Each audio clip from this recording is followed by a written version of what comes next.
ചേട്ടാ നമസ്കാരം. നമസ്കാരം. അമേരിക്കൻ പ്രസിഡന്റ് ഡൊണാൾഡ് ട്രംപ് ഈ വെനിസ്വേലയിൽ മഡൂറോയെ പിടിച്ചുകൊണ്ടുപോയതിനു ശേഷം 6 രാജ്യങ്ങൾക്കാണ് അയാൾ താക്കീത് കൊടുത്തിരിക്കുന്നത്. അതിലൊരു രാജ്യം ഇന്ത്യയാണ്. മെക്സിക്കോ, കൊളംബോ, ക്യൂബ, ഗ്രീൻലാൻഡ്, പിന്നെ ഇന്ത്യ ഉണ്ട്. ഇന്ത്യക്ക് താക്കീത് കൊടുത്തിട്ട് ഡൊണാൾഡ് ട്രംപ് പറഞ്ഞത് മോദിക്ക് എന്നെ സന്തോഷിപ്പിക്കേണ്ടത് എങ്ങനെയാണെന്ന് അറിയാം എന്നാണ് ഡൊണാൾഡ് ട്രംപ് ആദ്യത്തെ പ്രസ്താവന ഇറക്കിയത്. അതായത് ഒരു ഒരു ജോക്കർ ആ ഒരു ലെവൽ പ്രസ്താവന ഉണ്ടല്ലോ. അതായത് ഒരിക്കലും ഒരു ഭരണാധികാരി പറഞ്ഞുകൂടാത്ത ഒരു പ്രസ്താവന. പക്ഷേ അമേരിക്കയെ സംബന്ധിച്ചിടത്തോളം ഇതാണ് അമേരിക്ക. അതായത് മറ്റുള്ള രാജ്യങ്ങളുടെ മേൽ കുതിര കയറുക, അതിനുശേഷം ഒരു മാടമ്പി സ്വഭാവം കാണിക്കുക, ഇതാണ് യഥാർത്ഥത്തിലുള്ള അമേരിക്കയുടെ നേച്ചർ എന്ന് പറയുന്നത്. പക്ഷേ ഈ സോഷ്യൽ മീഡിയ യുഗത്തിൽ അമേരിക്കൻ ഭരണാധികാരികൾ പലരും കരുതലോടുകൂടിയാണ് മുന്നോട്ട് പോകുന്നത്. കാരണം ഇങ്ങനെ പ്രസ്താവന നടക്കുമ്പോൾ ലോകരാജ്യങ്ങൾ മുഴുവൻ ഇത് കണ്ടുകൊണ്ടിരിക്കുകയാണ്. അപ്പൊ ലോകരാജ്യങ്ങളിലെ ജനങ്ങൾക്ക് എന്ത് തോന്നും? ആ ജനങ്ങളുടെ അങ്ങനെയാണെങ്കിൽ ആ ജനങ്ങൾക്കുള്ളിൽ ഒരു വികാരം ഉണ്ടാകും. ഉദാഹരണത്തിന് ട്രംപിന്റെ ഈ പ്രസ്താവന ഇന്ത്യയിലുള്ള ജനങ്ങൾ മുഴുവൻ കണ്ടുകൊണ്ടിരിക്കുകയാണ്. അപ്പൊ നരേന്ദ്രമോദി ട്രംപിന്റെ ഈ പ്രസ്താവനയ്ക്ക് അനുകൂലമായിട്ട് എന്തെങ്കിലും ചെയ്താൽ അത് നമുക്ക് വലിയ നാണക്കേട്. അത് ഈ സോഷ്യൽ മീഡിയയുടെ ഒരു പവറാണ്. കാരണം ട്രംപ് പ്രസ്താവന നടത്തുന്നതും കണ്ടു, ഇന്ത്യ പോയി ട്രംപിന് അനുകൂലമായിട്ട് എന്തെങ്കിലും ചെയ്യുന്നതും കണ്ടു. അപ്പൊ ട്രംപ് ഈ പ്രസ്താവന നടത്തി കഴിഞ്ഞ ശേഷം അടുത്ത ദിവസം ട്രംപ് മലക്കം പറഞ്ഞിട്ട് പറഞ്ഞത്, മോദി എന്ന് പറയുന്ന വ്യക്തി എന്റെ അടുത്ത സുഹൃത്താണ്, മോദിയുടെ പ്രശ്നം പരിഹരിച്ചേ പറ്റൂ, ഈ താരിഫ് നമ്മൾ കുറയ്ക്കും എന്നാണ് ട്രംപ് പറഞ്ഞത്. വീണ്ടും ട്രംപ് മലക്കം പറഞ്ഞു. അപ്പോ ഇതിനു മുമ്പ് ഈ NDTV ആണ് ഇപ്പോ ഈ കേന്ദ്ര സർക്കാരിന്റെ സകല വാർത്തകളും എടുക്കുന്നത്, അറിയാലോ. നമ്മുടെ മറ്റേ പുള്ളി വന്നല്ലോ, 2 പേജിൽ നിന്ന് ചർച്ച ചെയ്യുന്ന പുടിൻ വന്നപ്പോ പോലും NDTV, ഇന്ത്യ ടുഡേ ഇവർക്കൊക്കെയാണ് സൗകര്യങ്ങളൊക്കെ ചെയ്തു കൊടുത്തത്. ഇനി അതിന്റെ ചുരുക്കാണോ അർണബിനെന്ന് എനിക്ക് അറിഞ്ഞൂടാ. അർണബ് തുള്ളിച്ചാടുന്നുണ്ട്, അർണബ് ബഹളം വെക്കുന്നുണ്ട് ഇത്. പക്ഷേ പണ്ടൊക്കെ ഈ നെതന്യാഹു ഒക്കെ വന്നപ്പോ അർണബ് ഗോസ്വാമിയുടെ ചാനലിനാണ് നെതന്യാഹുവിന്റെ ചർച്ച കിട്ടിയത്. ഞാൻ ആ ചർച്ചയൊക്കെ നേരിട്ട് കണ്ടിട്ടുള്ള ഒരാളാണ്. അപ്പോ ഈ സംഭവം ഈ NDTVയുടെ ഒരു ചർച്ചയുണ്ടായിരുന്നു, യൂറേഷ്യൻ ഗ്രൂപ്പ് മേധാവി ഇയാൻ ബ്രായുമായിട്ടുള്ള ഒരു ചർച്ച. ആ ചർച്ചയിൽ ഈ യൂറേഷ്യൻ ഗ്രൂപ്പ് മേധാവി ഇയാൻ ബ്ര പറയുന്നത് അമേരിക്കയിൽ നിന്നുള്ളൊരു വലിയ ലാഭം ഇന്ത്യയിലേക്ക് ഉണ്ടാകാനുള്ള സാധ്യത ഇനി നിങ്ങൾ വരും ദിവസങ്ങളിൽ അറിയും എന്നാണ് പറയുന്നത്. പോരാത്തതിന് ഇപ്പൊ ട്രംപ് പറഞ്ഞ വേറൊരു വലിയ കാര്യമുണ്ട്. മോദിയുടെ പ്രശ്നം പരിഹരിക്കണമെന്ന് പറഞ്ഞതിൽ തന്നെ ട്രംപ് പറഞ്ഞ വേറൊരു വലിയ കാര്യം, ഈ റഷ്യയിൽ നിന്ന് ഇന്ത്യ എണ്ണ വാങ്ങിക്കുന്നത് എനിക്ക് വേണ്ടി കുറച്ചു, അപ്പൊ ഞാൻ അദ്ദേഹത്തെ ബുദ്ധിമുട്ടിച്ചാൽ എന്നൊക്കെ പറയുന്നുണ്ട്. അത് വളരെ സീരിയസ് ആയിട്ട് നമ്മുടെ ഇന്ത്യയിലെ ജനങ്ങൾ ഏറ്റെടുത്തിട്ടുണ്ട്. മല്ലികാർജുൻ ഖാർഗെ അദ്ദേഹം ഒരു 3 ചോദ്യങ്ങളൊക്കെ മോദിയോട് ചോദിച്ചിട്ടുണ്ട്. മോദി വിരണ്ടു എന്ന് പറഞ്ഞുകൊണ്ട് 3 ചോദ്യങ്ങൾ, വലിയ മുട്ടക്കട്ടൻ ചോദ്യങ്ങളാണ്. എന്തുകൊണ്ട് മോദി മറുപടി പറയുന്നില്ല എന്നുള്ളത് ചോദിച്ചിട്ടുണ്ട് ഈ മല്ലികാർജുൻ ഖാർഗെ. അപ്പൊ കഴിഞ്ഞ ദിവസം ഞാൻ TGയുടെ ഒരു വീഡിയോ കണ്ടുകൊണ്ടിരിക്കുകയായിരുന്നു. TG പറയുന്നത്, ഈ ഡൊണാൾഡ് ട്രംപ് അറിയാലോ, ഡൊണാൾഡ് ട്രംപ് എന്ന് പറഞ്ഞൊരു പൊങ്ങിയ ഒരു ഒരു ഒരു അപ്പൊ മഡൂറോ അവിടെ ഇരുന്ന് വെല്ലുവിളിക്കുന്നു, ധൈര്യം ഉണ്ടെങ്കിൽ എന്നെ പിടിച്ചോണ്ട് പോടാ ഇവിടെ വന്നു. അപ്പൊ ട്രംപിനോടാണ് വെല്ലുവിളിക്കുന്നത്. അപ്പൊ ട്രംപ് സ്വാഭാവികമായിട്ട് ഇത് കേൾക്കുമ്പോൾ ട്രംപിന് ഈഗോ ഹർട്ടാവും. ട്രംപ് വന്നവൻ ഈസി ആയിട്ട് പിടിച്ചോണ്ട് പോയി. പക്ഷെ മോദിയെ എവിടെയൊക്കെ കിടന്ന് ആരൊക്കെ വെല്ലുവിളിക്കുന്നു, ഇതിനൊക്കെ മറുപടി കൊടുക്കലാണോ മോദിയുടെ ജോലി? അതായത് മോദി ഇപ്പൊ ഡൊണാൾഡ് ട്രംപിന് ഒരു മറുപടി കൊടുത്തു, ഡൊണാൾഡ് ട്രംപ് വീണ്ടും തിരിച്ചു കൊടുക്കുന്നു. അപ്പോ മോദി ഡൊണാൾഡ് ട്രംപിന് ഒരു മറുപടി കൊടുത്തു കഴിഞ്ഞ ശേഷം മോദി കാത്തിരിക്കുകയാണ് ഡൊണാൾഡ് ട്രംപ് എന്ത് പറയുന്നു എന്ന് കേൾക്കാൻ. മാധ്യമങ്ങളും കാത്തിരിക്കണം. മാധ്യമങ്ങളുടെ TRP കൂട്ടാമെന്നുള്ളതിലുപരി അവരും അങ്ങോട്ടും ഇങ്ങോട്ടും മറുപടി കൊടുത്തു, ഇത് ജനങ്ങൾ കേട്ടു എന്നുള്ളതിൽ എന്താണ് ഒരു രാജ്യത്തിന്റെ പുരോഗതി എന്ന് നമുക്കറിയില്ലല്ലോ. പുള്ളിക്കാരൻ കൃത്യമായിട്ട് പുള്ളിയുടെ കാര്യങ്ങൾ നോക്കി മുന്നോട്ട് പൊക്കോണ്ടേയിരിക്കുകയാണ് നരേന്ദ്രമോദി. അപ്പോ ഈ സാഹചര്യത്തിൽ ഡൊണാൾഡ് ട്രംപ് പറയുന്നത് റഷ്യയിൽ നിന്നും എണ്ണ മേടിക്കുന്നത് എനിക്ക് വേണ്ടി കുറച്ചു, പോരാത്തതിന് കുറച്ച് അപ്പാഷെ ഹെലികോപ്റ്ററുകൾ വാങ്ങിക്കാനും ഇന്ത്യ തയ്യാറായിട്ടുണ്ട് എന്നാണ്. പക്ഷെ ഇതൊക്കെ വ്യാജ വാർത്തയാണെന്നാണ് ഞാൻ അറിയുന്നത്. യഥാർത്ഥത്തിൽ ഇത് എങ്ങോട്ടാണ് പോകുന്നത്? ഈ വെനിസ്വേല അമേരിക്ക പിടിച്ച ശേഷമാണ്, അവിടെ എണ്ണപ്പാടങ്ങളെല്ലാം കയ്യേറിയ ശേഷമാണ് ഇപ്പൊ ഇന്ത്യക്ക് ഒരു വലിയ ലാഭം അതിൽ നിന്ന് ഉണ്ടാവും എന്ന് പറയുന്നത്. എന്താണ് യഥാർത്ഥത്തിൽ ഇതിന്റെ ഒരു പശ്ചാത്തലം? എന്താണ് നടക്കുന്നത് യഥാർത്ഥത്തിൽ? അതായത് കഴിഞ്ഞ കുറെ നാളുകളായിട്ട് ഇന്ത്യയും അമേരിക്കയും, പ്രത്യേകിച്ച് മോദിയും ട്രംപും തമ്മിലുള്ള ബന്ധം അത്ര ഒരു സുഖകരമായ ബന്ധമായിരുന്നില്ല. അത് മാത്രമല്ല, ഈ വ്യാപാര കരാറ് ഇന്ത്യ വലിയതായിട്ടൊരു ഇനിഷ്യേറ്റീവ് എടുക്കുന്നില്ല. ഈ ചർച്ച നടക്കുന്നുണ്ടെന്നുള്ളതല്ലാതെ തട്ടിമുട്ടി പോകുന്നു. ഇന്ത്യയുടെ ഒരു സ്റ്റാൻഡിൽ തന്നെ ഉറച്ചു നിൽക്കുന്നു. അതായത് ക്ഷീര മേഖലയിലും കാർഷിക മേഖലയിലൊന്നും വലിയ രീതിയിൽ താരിഫ്, സീറോ താരിഫിൽ വിപണി തുറന്നു തരില്ല എന്നുള്ളത് ഇന്ത്യയുടെ ഒരു നിലപാട്. കാരണം നമ്മുടെ രാജ്യത്തിന്റെ നിലപാട് രാഷ്ട്രീയപരമായ നിലപാടും കൂടിയാണ്. അങ്ങനെ ഈ ചർച്ച എങ്ങും എത്താൻ നിൽക്കുന്നു.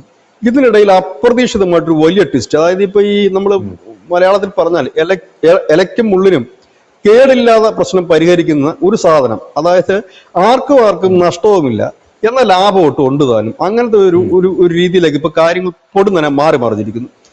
ഇത് ഒരുപക്ഷെ ഇത് പെട്ടെന്ന് സംഭവിച്ചതല്ല, ഇത് അങ്ങനെ ഒരു സൂചന നമുക്ക് മുമ്പ് കിട്ടിയിരുന്നു. ഞാൻ അതിലേക്ക് വരാം, അത് നമ്മളെ ഇടയ്ക്ക് സൂചിപ്പിക്കുകയും ചെയ്തു. അപ്പോ കഴിഞ്ഞ ദിവസം ഈ വെനുസിലെ ഭരണാധികാരിയെ പിടിച്ച് എടുത്തതിന് ശേഷം ഈ ട്രംപിന് ഇഷ്ടപ്പെട്ട ഒരാളെ അവരോധിച്ചു എവിടെ, വെനുസുലയിൽ കഴിഞ്ഞു. ഇപ്പോൾ വരുന്ന പുതിയൊരു വാർത്ത, ഈ വെനുസുലയുടെ കരുതൽ ക്രൂഡ് ഓയിൽ ശേഖരമുണ്ട്. ഓരോ രാജ്യത്തിനും കരുതൽ ക്രൂഡ് ഓയിൽ ശേഖരമുണ്ട്. അത് 30 ദശലക്ഷം തൊട്ട് 50 ദശലക്ഷം വരെ ഉണ്ട് ബാരൽ, മെട്രിക് ടൺ ആണ് ഉള്ളത്. അപ്പൊ അത് ഉണ്ട്, അത്രയും ബാരൽ ക്രൂഡ് ഓയിൽ ഉണ്ട്. കാരണം ഇപ്പം നമ്മൾ ഇന്നലത്തെ ഒക്കെ നമ്മൾ അറിഞ്ഞ വാർത്ത എന്ന് പറഞ്ഞാൽ വെനുസുലയിൽ ഇനി പുതിയതായിട്ട് ഈ അമേരിക്കൻ എണ്ണ കമ്പനികളൊക്കെ വന്ന് ഖനനമൊക്കെ തുടങ്ങി അത് റെഡിയായി വരണമെങ്കിൽ 7 വർഷം എടുക്കും. കാരണം അവിടെ നിലവിലുണ്ടായിരുന്ന ഈ ഓയിൽ പൂൾസും അതുപോലെ തന്നെ ഈ മറ്റ് അനുബന്ധ സാധനങ്ങളൊക്കെ അവിടുത്തെ സർക്കാരിന്റെ കെടുകാര്യസ്ഥത കൊണ്ടെല്ലാം ബഹുഭൂരിപക്ഷം നശിച്ചു പോയി. പിന്നെ ഉള്ളത് ഈ ക്യൂബ, ചൈന, റഷ്യ, അങ്ങനെയുള്ള ഒരു കച്ചവടം. ഇത് ഈ മഡൂറോ എന്ന് പറഞ്ഞൊരു സ്വന്തം രാജ്യവും കമ്പനിയും ആയിരുന്നല്ലോ. അപ്പൊ അങ്ങനെയൊക്കെ പോകുന്ന ഒരു ഇടപാടായിരുന്നു നമ്മുടെ പൊക്കോണ്ടിരുന്ന ഉത്തര കൊറിയ ഒക്കെ ആയിട്ട്.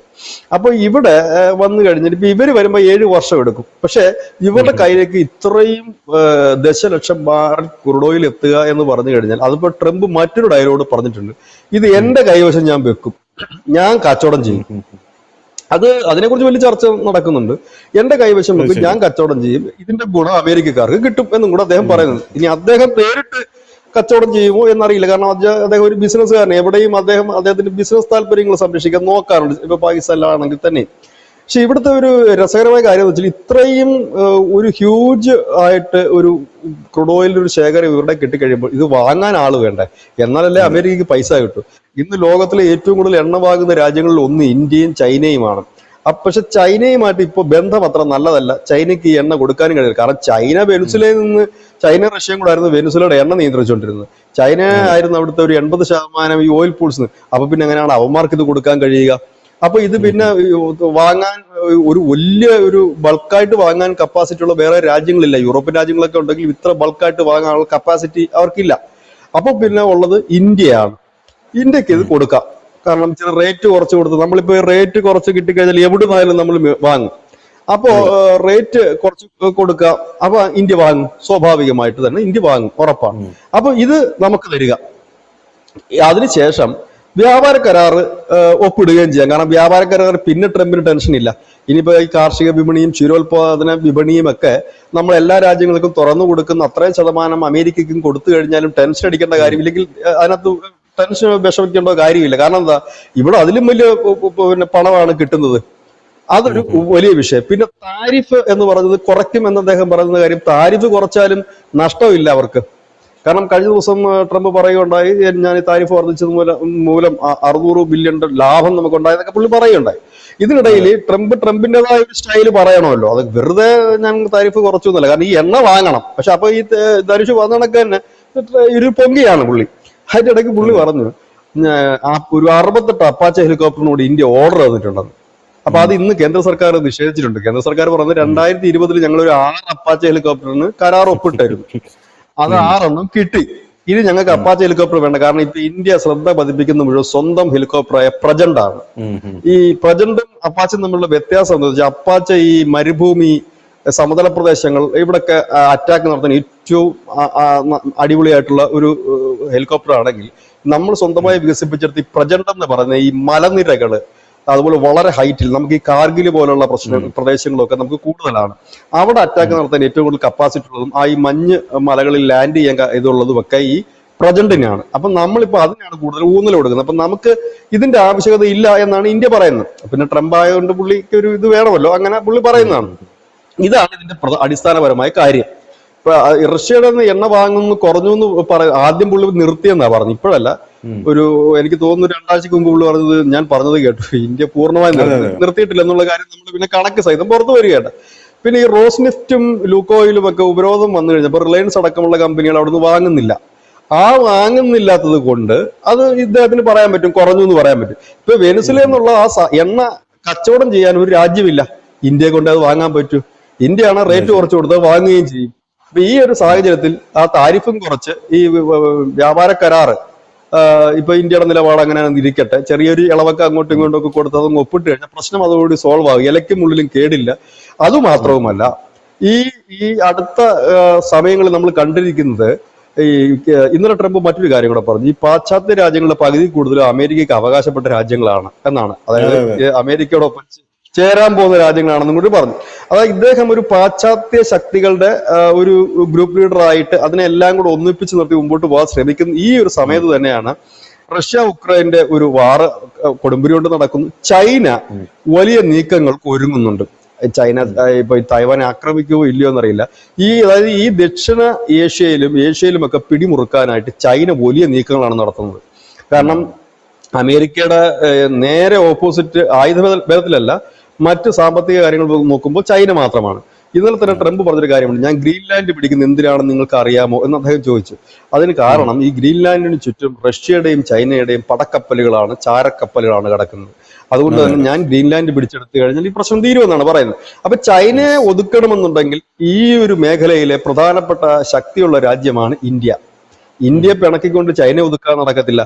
നമ്മൾ കണ്ടതാ, ചൈനയ്ക്കെതിരെ താരിഫ് യുദ്ധമൊക്കെ കൊണ്ടിട്ട് അവന്മാർ മൈൻഡ് ചെയ്യുക പോലും ചെയ്തില്ലത്. അത് തന്നെയല്ല, ഇവരുടെ ഉൽപ്പന്നങ്ങൾ ഇറക്കുമതി വേണ്ടെന്ന് റദ്ദാക്കുകയും ചെയ്തിട്ടുണ്ട്. ചൈനയുടേതായ വഴി കൂടെ മുമ്പോട്ട് പോകുന്നു. അതിനിടയ്ക്ക് ഉത്തര കൊറിയ അവിടെ കിടന്ന് പ്രശ്നം ഉണ്ടായിക്കൊണ്ടിരിക്കുന്നു. ജപ്പാനും ദക്ഷിണ കൊറിയ എല്ലാം കൂടെ കിടന്ന് അലമ്പുണ്ടാക്കുന്നു. റഷ്യ നിർത്താതെ അടിച്ചുകൊണ്ടിരിക്കുന്നു. എങ്ങോട്ടൊക്കെയാണ് ഇനി പോകുന്നതെന്ന് അറിയത്തില്ല. ഈ ഒരു സാഹചര്യത്തിൽ ഇവിടുത്തെ മറ്റൊരു ഏറ്റവും വലിയൊരു കരുത്തൻ ആയ ഇന്ത്യയെ ഒഴിവാക്കിക്കൊണ്ട് ഇനി മുമ്പോട്ട് പോകാൻ കഴിയും. അങ്ങനെ ഇരിക്കുമ്പോഴാണ് ഈ ഗോൾഡൻ ചാൻസ്. ഇവിടെ ഞാൻ ഒരു കാര്യം കൂടെ പറയാം, അറം പറ്റിയതാണോ ഇത് നേരത്തെ പ്ലാൻഡ് ആണോ എന്നൊരു സംശയം ഞാൻ തുടക്കത്തിൽ പറഞ്ഞിരുന്നു. അതിന് കാരണം നമ്മുടെ കേന്ദ്രമന്ത്രി ശ്രീമാൻ പീയൂഷ് ഗോയൽ അമേരിക്കയിൽ ഈ വ്യാപാര കരാറിന്റെ ചർച്ചയ്ക്ക് പോയപ്പോൾ അദ്ദേഹം ആ അമേരിക്കയുടെ മണ്ണിൽ വെച്ചൊരു പ്രസ്താവന നടത്തുകയാണ്. നമ്മളിവിടെ നമ്മുടെ ചാനലിൽ ചർച്ച ചെയ്തത്. അന്ന് അദ്ദേഹം പറഞ്ഞൊരു കാര്യം, നിങ്ങൾ റഷ്യയിൽ ഞങ്ങൾ എണ്ണ മേടിച്ചില്ലെങ്കിൽ വെനുസുലയിൽ നിന്നോ ഇറാനിൽ നിന്നോ ചിലപ്പോൾ ഞങ്ങൾ വാങ്ങും, വില കുറച്ച് കിട്ടിയാൽ. അതിനകത്ത് പറഞ്ഞ രണ്ട് രാജ്യങ്ങൾ, ഒന്ന് വെനുസുലയും ഒന്ന് ഇറാനുമാണ്. അന്ന് അദ്ദേഹം പറഞ്ഞു, അത് അമേരിക്കയിൽ വെച്ചാണ് പറഞ്ഞത്. അത് വലിയ ഹൈലൈറ്റ് ചെയ്യപ്പെട്ടു, വലിയ ഹെഡിങ് ആയി മാറി വാർത്തകളിൽ. പക്ഷെ ഇപ്പൊ എനിക്ക് തോന്നുന്നു ചിലപ്പോൾ അന്ന് ഈ പീയൂഷ് ഗോയലിൽ എന്തെങ്കിലും സൂചന കിട്ടിയിട്ടുണ്ടാകാം.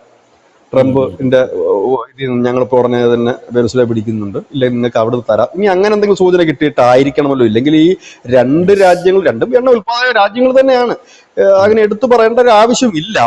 പക്ഷെ ഇറാന്റെ പേര് കൂടെ പറഞ്ഞു. ഇറാനെയാണല്ലോ ട്രംപ് അടുത്തത് ലക്ഷ്യം വെക്കാൻ പോകുന്നത്. ഇപ്പൊ ഇന്ത്യ ആയിട്ട് ഈ ട്രംപ് അകന്നത് അമേരിക്ക തന്നെ വലിയ വിഷയങ്ങളായിട്ടുണ്ട്. കാരണം നല്ലൊരു ബന്ധം തകർത്ത് കളഞ്ഞു. അതായത് പ്രധാനമായിട്ട് ഇന്ത്യ ആയിട്ടുള്ള വെച്ചാൽ ഈ ഒരു മേഖലയിലെ ഒരു കൂട്ടുകക്ഷി പാകിസ്ഥാനെ കൊണ്ട് മുമ്പോട്ട് പോകാൻ പറ്റത്തില്ലല്ലോ.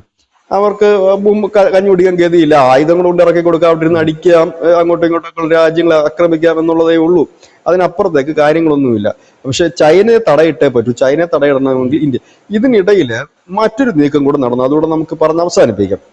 കഴിഞ്ഞ ദിവസം ബ്രിക്സ് രാജ്യങ്ങളുടെ എല്ലാം കൂടെ ഒരു സംയുക്ത നാവിക അഭ്യാസം ദക്ഷിണാഫ്രിക്കയിൽ നടക്കുകയുണ്ടായി. പക്ഷെ ഇന്ത്യ പങ്കെടുത്തില്ല അതിൽ. ബ്രിക്സ് രാജ്യങ്ങളെല്ലാം ഉണ്ട്, ഇന്ത്യയില്ല. അത് വേണമെങ്കിൽ നമുക്ക് ഇങ്ങനെ, ട്രംപ് ഇത് അറിഞ്ഞിട്ടുണ്ടോ എന്ന് എനിക്കറിയത്തില്ല. അറിഞ്ഞെങ്കിൽ ട്രംപ് പറഞ്ഞാൽ എന്നെ പേടിച്ചിട്ട് അവന്മാർ പോയില്ലെന്ന് പറഞ്ഞാൽ. പക്ഷെ അങ്ങനെയല്ല സംഭവം. നമ്മുടെ രാജ്യത്തിന്റെ ഒരു പോളിസി ഉണ്ട്. ആ പോളിസി എന്താന്ന് വെച്ചാൽ ചൈനയുമായിട്ട് നമ്മൾ ലീഗലി ഓരോ രാജ്യങ്ങളും തമ്മിലുള്ള സൈനികാഭ്യാസം ഉണ്ട്. അത് കൂടാതെ മറ്റു സൈനിക അഭ്യാസത്തിൽ നമ്മൾ ചൈന ഉൾപ്പെടെ ഉള്ളത് നമ്മൾ പങ്കെടുക്കില്ല എന്ന് നമ്മൾ പറഞ്ഞിരുന്നു. അതിന്റെ കാരണം വെച്ചാൽ നമ്മുടെ ഈ അതിർത്തി പ്രശ്നങ്ങൾ പരിഹരിക്കപ്പെടാതെ കിടക്കുന്നുണ്ട്. നമ്മുടെ രാഷ്ട്രീയ നിലപാട്, നമ്മുടെ രാജ്യത്തിന്റെ രാഷ്ട്രീയ നിലപാടാണ്. അതുകൊണ്ടാണ് ഇന്ത്യ പങ്കെടുക്കാതിരുന്നത്. മുമ്പ് എനിക്ക് തോന്നുന്നത് ഒരു 6-7 മാസം മുമ്പ് ഈ അതിർത്തിയിൽ ഇന്ത്യയും ചൈനയുടെ പട്ടാളക്കാർ തമ്മിൽ ഒരു സൈനിക അഭ്യാസം ഉണ്ടായിരുന്നു. പക്ഷെ ഇത് അങ്ങനെയല്ല. പടക്കപ്പലുകൾ വെച്ചിട്ട് ഒരു വലിയ ഉള്ള ഒരു പരിശീലനം ഒരു അഭ്യാസമൊക്കെയാണ്.